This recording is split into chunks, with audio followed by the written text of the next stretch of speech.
What's going on? It's your boy CJ Goodfellow. We back with the Box Clank and more. Y'all know what it is. Don't forget to click the description and join the Facebook page. Like that page. We do a lot of different things there. Memes, fantasy fights, and different boxing conversations.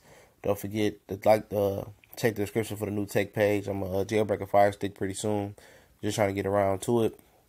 Show you guys how to step-by-step jailbreak it in the most efficient manner and clean manner and give you the best setup as well. Don't forget to donate, man. Appreciate everybody that do donate. We got some other good content. We got radio show, t-shirts I'm going to be giving out. So we definitely moving. I'm setting up the Patreon page as well. But we're here talking about British Beef, February 3rd, the O2, London. You got Lawrence Okolie taking on Isaac Chamberlain. In a very developmental stage fight of two undefeated fighters, which you don't get a lot, especially on the American level, domestic level, you don't get that a lot. Domestic UK level, they're giving you a good fight. I believe Lawrence Okolie is 7-0, 6 knockouts. Isaac Chamberlain is 9-0 with 4 knockouts. And I knew nothing about these guys before I watched the tape on them. I kept hearing about them going back and forth, them yelling at each other. Anthony Joshua's protege is supposed to be Lawrence Okolie. Chamberlain is supposed to spar with Usyk and Deontay Wilder. I heard he gave Wilder some good work from my research. And, he's a guy that faced adversity already. And, this is definitely from a non-biased standpoint, as I usually give you, because I don't have a horse in this fight, but I like their skill set. Very early in their career, and they are stepping up to a 12-rounder. That's what they listed on BoxRec. And I don't believe Okolie has been past 6 rounds. So that's something to think about. I think it was 6 or 8 rounds. But, Chamberlain's been 10. And I think 8 or 9 in his last fight or something like that. So that's something to look at. And, you're talking about their strengths. Lawrence Okolie is very tall. He's 6'5". He's not one of them uncoordinated tall guys. He's very coordinated. Solid jab. Good body attack. With a good jab to the body and good hooks to the body.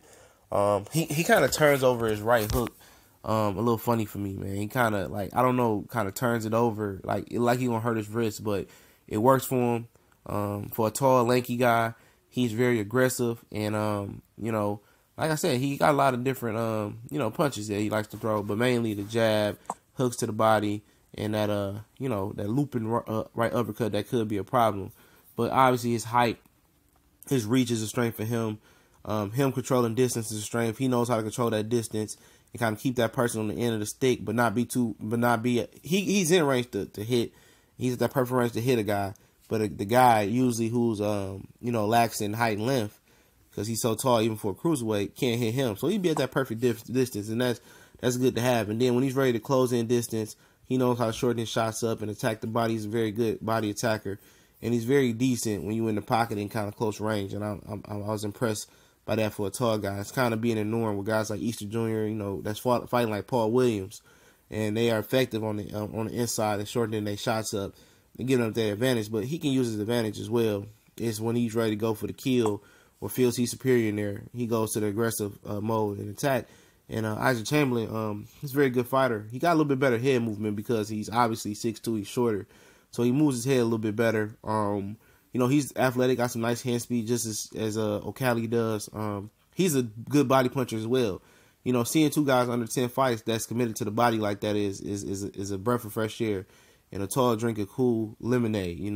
These guys are going back to basic fundamentals, and it's showing you that the UK domestic level, which a lot of Americans think is a bum level like it used to be, these guys are raising the bar.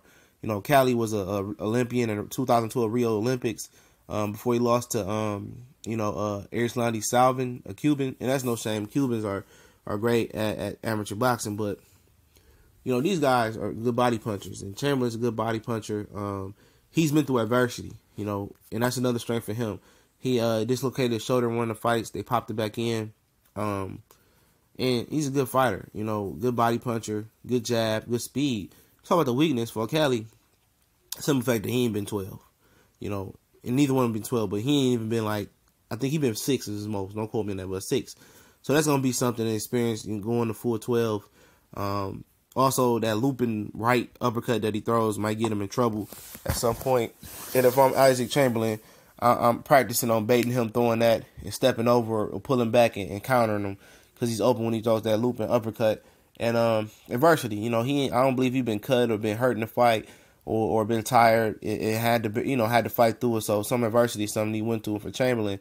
Obviously, he's at a height and reach disadvantage in this fight, so that might be some of a disadvantage. But you know, he kind of lacks that elite power as well. So he's going to put more combinations together for himself.